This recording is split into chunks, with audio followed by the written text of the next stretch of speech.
Dobar dan, dobrodošli u Baby Room podcast. Današnja tema su single roditelji. Naslov bi bio život bez pauze, gdje naći podršku. U ovoj epizodi Baby Room razgovaramo o životu samohranih roditelja, između brige o djeci, svakodnevnih izazova i nevidljive borbe za vlastiti identitet. Baby Room. Baby Room. Gošća je Ivana Habuš-Kraljević iz centra Klupko i govori o ciklusu podrške koje su pokrenuli za roditelje djece do 3 godine, upravo u ovom centru Klupko gdje se sad nalazim. I pričat ćemo kako se nositi s emocionalnim, pravnim i društvenim aspektima života kao jedini odrasli u kućanstvu. Pozdrav, hvala na pozivu i na uključivanju Klupka u vaš podcast. Drago mi da se vidimo nakon 5 godina, kao što si rekao. Da, mi smo zajedno nekako krenuli i nama je isto 5. sezona. Proletilo je vrijeme ovo između, ali drago mi da smo preživjeli i vi i mi. Da. Da ste na novoj adresi, baš vam je lijepo ovdje. Hvala, evo sad smo u Ilici, blizu centra grada i evo tu se okupljamo s roditeljima, tu provodimo i individualno savjetovanje, grupe podrške i neke edukacije, druškanja s mamama i bebama, a i ovu grupu koju si spomenula također. Da, još ću spomenuti da si edukantica psihoterapije, voditeljica Family Labovih seminara, autorica edukacije, savjetnica ovdje. Što još nadodati? Mama. Vrlo bitno. Najbitnije, znači, naravno da su nam iskustva svima različita, svako iskustvo individualno nosi svoje nekakve specifičnosti, ali ovo iskustvo partnerske uloge, roditeljske uloge, rekla bih da je esencijalno uopće i shvaćanju od kud krenuti, šta ponuditi ostalima. A kako je došlo do ideje za ciklus podrške single roditeljima? Pa evo, mi smo već nekoliko godina provodili grupe podrške i zapravo od kad smo krenuli smo radili te pričaonice, edukacije i svakakve programe za roditelje. Osobito krenuli smo s tim mamama i bebama, znači radilo se o prvoj godini roditeljstva.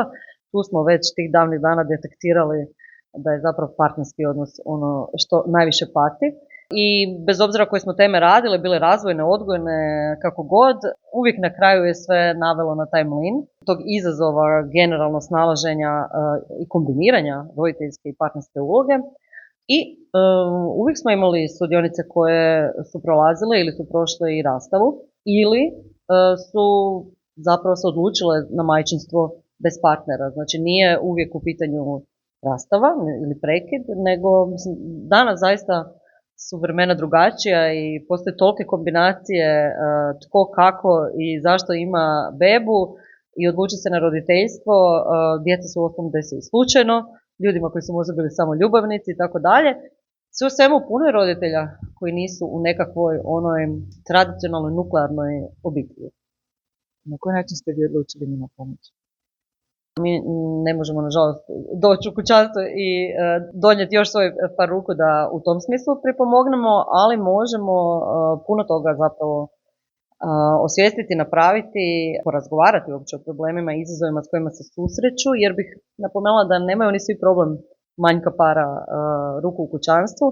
To je neki stereotip i naravno da postoji pretpostavka, pa čak i onaj doživljaj samog sebe da je tebi teže nego drugome, ali on je prisutan kod svih, ne samo kod single roditelja.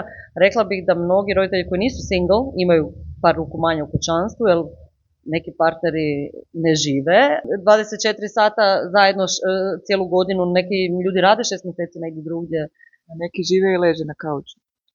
A to sam htjela reći, znam da single mame to često ne tješi, ali zapravo najveća frustracija u partnerskom odnosu dolazi od onih koji su još uvijek u partnerskom odnosu, a eto, nisu se uspjeli ravnopravno podijeliti. Tako da par ruku fali uvijek. Rekla bih da je jako važno što od sebe očekujemo.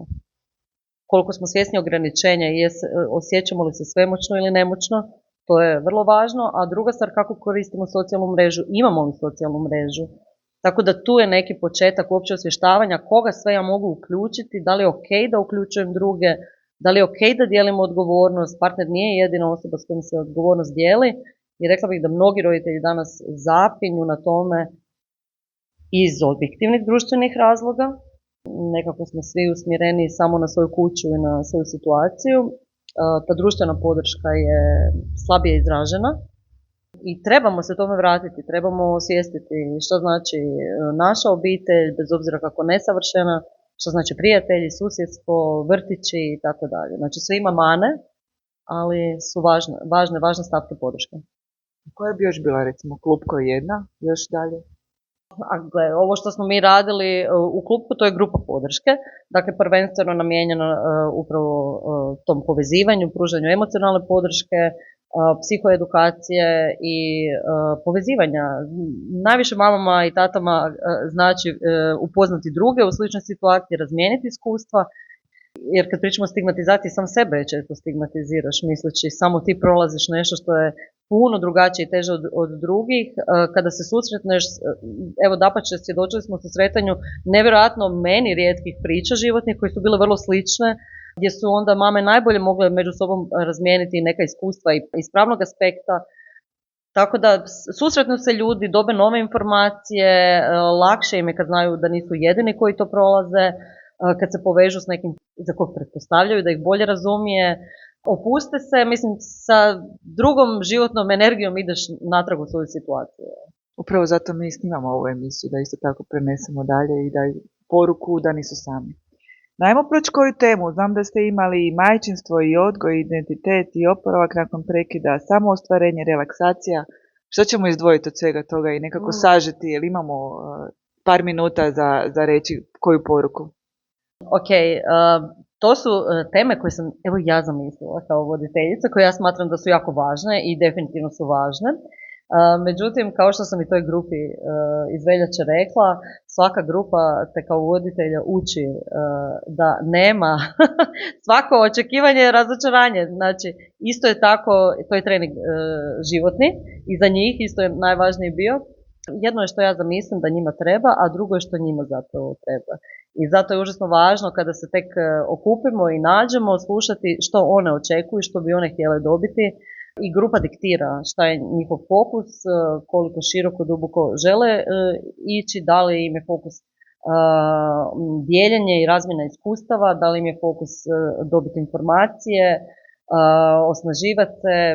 Ono što ih je više zanimalo je bio odgoj i odnos s djetetom, što je vrlo čest slučaj kada ostanete sami s djetetom. Ljudi često pomisle kao da su dijete deprivirali neke važne životne okolnosti pa ju žele nadoknađivati ili spriječiti nekakvu neželjenu posljedicu i sa puno više straha onda pristupaju odgoju jer kao da nešto nemaju što bi trebali imati za dijete. Pa smo se evo puno bavili tim aspektom, a neminovno onda su se otvorile i ove sve druge stvari. Od toga kako dalje, ko sam ja, što ja želim, kako se baviti uopće sobom, kad bismo se najrađe bavili samo djetetom. Kako? Nema jednostavnog odgovora. Sad si me podsjetila na onaj badge, nešto smršaviti je lako, pitaj me kako. Upravo to.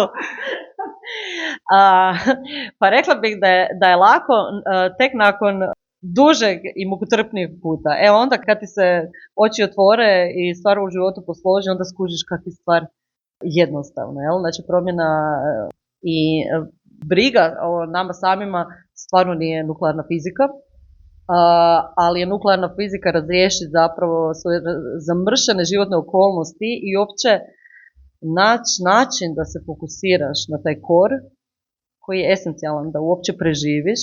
Rekla bih da mnogi roditelji, osobito ovi koji su potrebiti i dođu, oni zapravo se nalaze u situaciji gdje mnogi od njih jedva da dišu.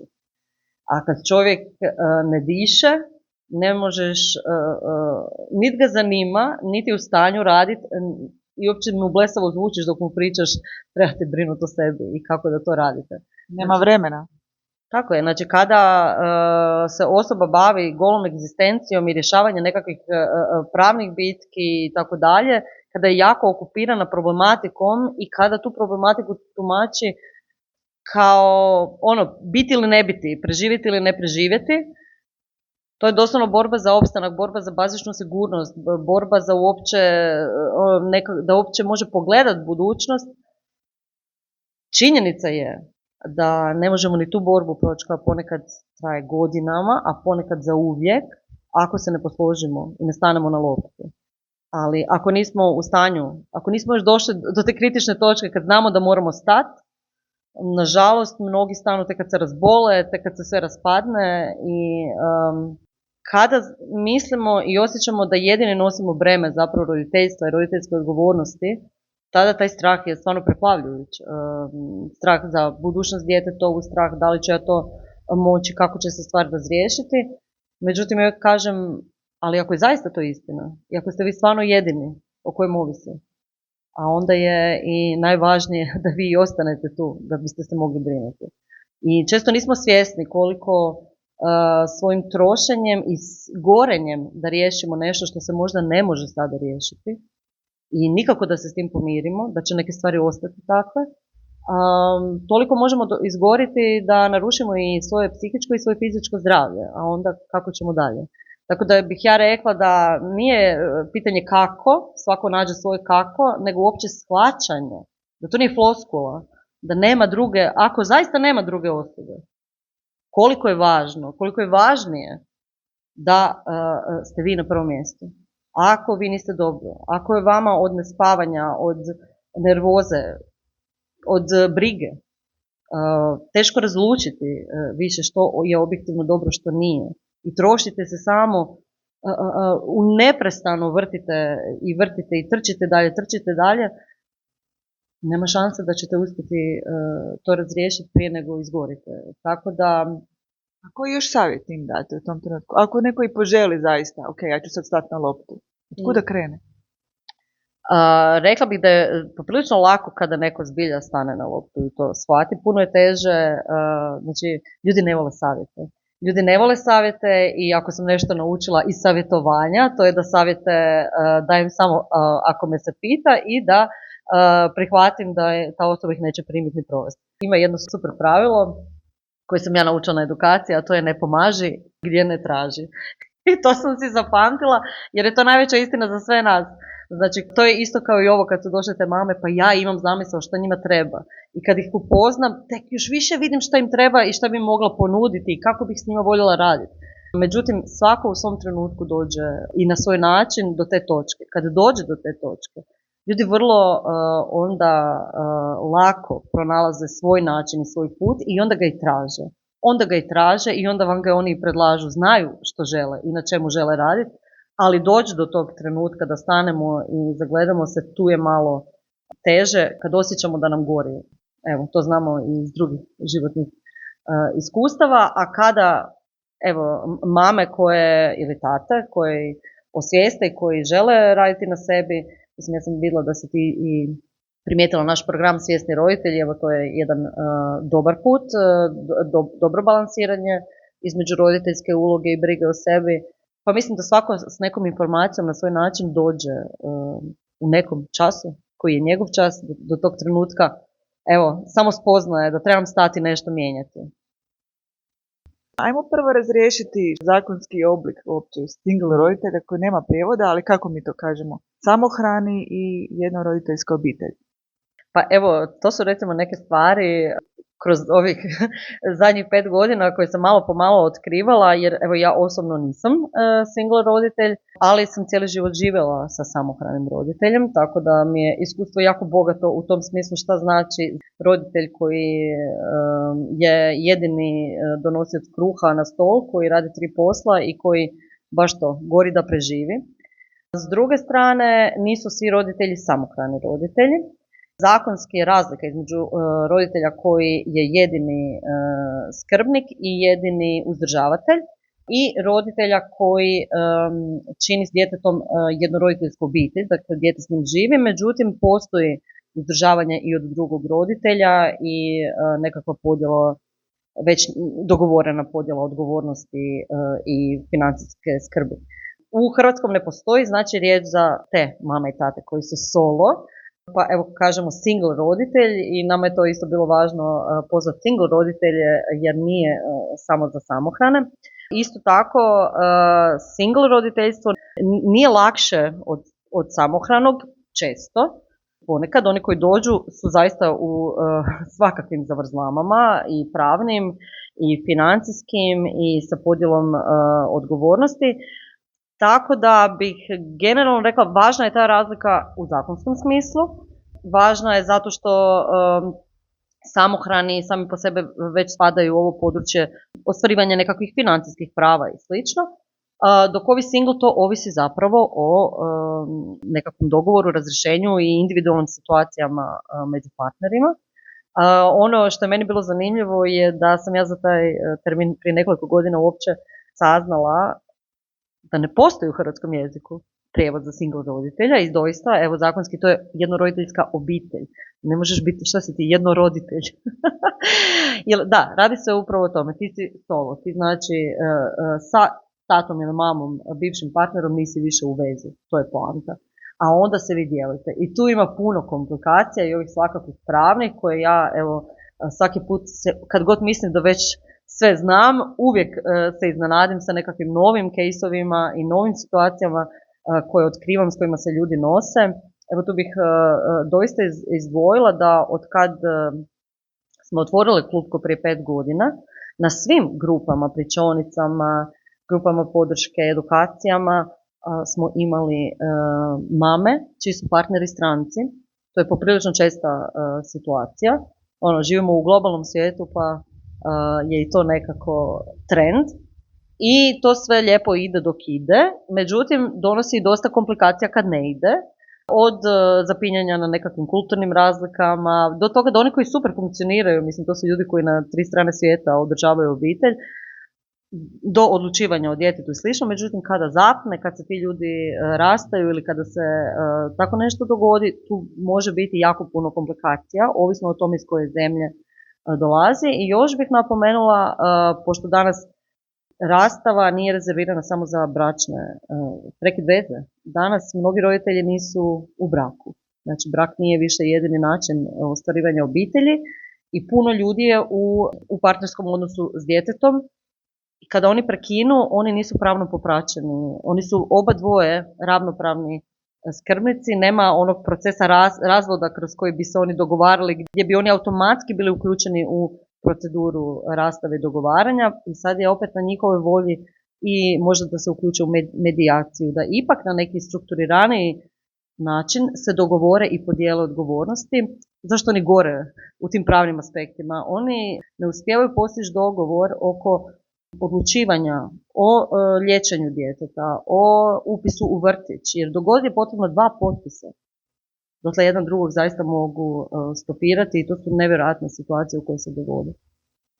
Prema vašim iskustvima, tko najviše pomaže u tim raznim pričama, ne sad samo u ovim, ali gdje ih najradije upućujete? Imamo razne udruge, ok, vjerujem da Centar za socijalnu skrb i prava roditelja tu puno može pomoći, ali da li to radi zaista? Što se tiče Centra za socijalnu skrb, on je zakonski služi upravo tome da pruži podršku zapravo bilo kojem pojedincu i obitelji koja se nađe u izazovnoj situaciji i koji će uputiti i na pravnu podršku i na emocionalnu podršku i što god je u njihovoj moći, saznanju, ovisno o lokaciji. Vi kad se razvodite, naprosto morate onda i proći i taj centar. Međutim, kao što sam rekla, ne moraju svi, jer nismo svi u istoj toj legalnoj situaciji. Međutim, postoji često zazor od centara. Naravno da postoje medijski popraćene nekakve priče, uvijek se eksponiraju priče koje su loše. Ne čitamo baš svaki dan o puno kejsova gdje centri rade vrhunski posao i gdje socijalni radnici rade vrhunski posao i oni su tu prvenstveno zbog nas. Tako da ne bih ulazila u ovo, to je koji sa školama i učiteljima i odgojiteljima, uostalom i nama, savjetovateljima. Da, uvijek postoji nečije iskustvo, uvijek postoji nekakav slučaj. Međutim, generalno je to sustav podrške koji vam služi i u kojem zapravo možete dobiti sve informacije. Zašto roditelji koji se rastaju zaziru? Zato što se roditelji boje procjene svog roditeljstva, boje se da bi im dijete moglo biti oduzeto, dato drugom roditelju. Zapravo roditelji kada su u konfliktnom razvodu su ustrašeni i za svoju roditeljsku ulogu i onda misle možda da drugi ih procjenjuju na taj način i da neko drugi može odlučivati samo tako, evo recimo o njihovoj sudbini djeteta. Tu bih rekla da naravno kada su u pitanju obitelji sa djecom, da naravno da je Centru za socijalnu skrb na prvom mjestu interes djeteta.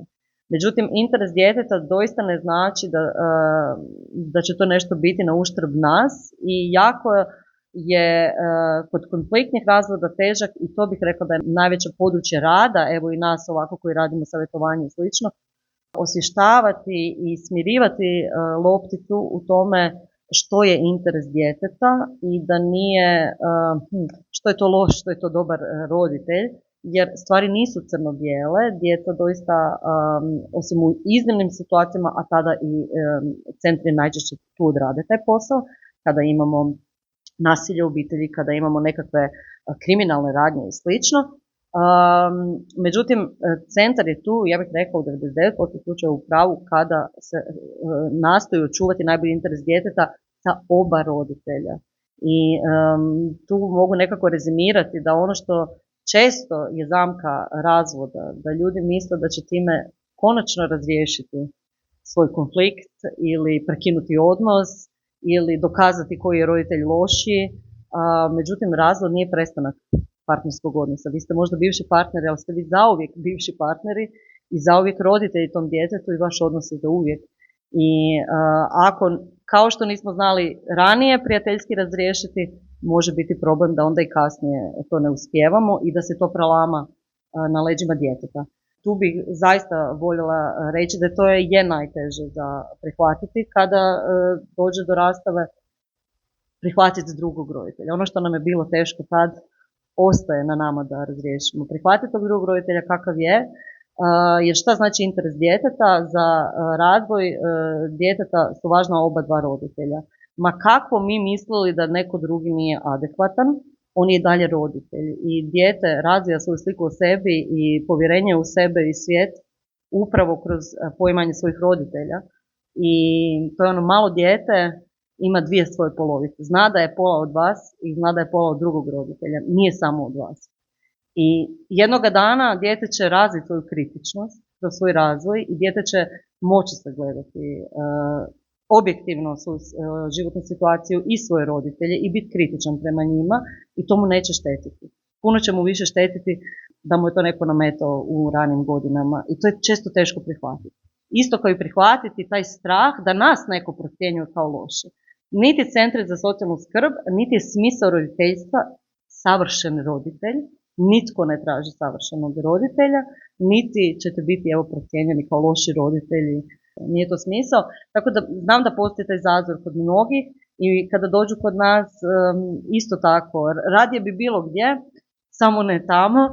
Postoje udruge koje se baš bave podrškom samohranim i single roditeljima, postoje udruge koje pružaju pravnu podršku. Čini mi se da je dosta lako doći do ove besplatne primarne pravne podrške, znači da dobite savjet uopće kako i kuda krenuti. Da? A gdje je to? Svaka lokalna zajednica mora imati organizirano, tipa grad Zagreb sigurno da ima, znači gdje i kako se javljate za ostvarivanje prava na besplatnu primarnu pravnu podršku. Ja znam da postoji ona pravna klinika na fakultetu isto pravno. Je, pravna klinika je znači vježbalište studentsko, oni će vam upravo to reći kamo da idete, pa će vas uputiti u koji ured u gradu da odete. Dakle, dobit ćete tu možda prvu informaciju, ali to je to.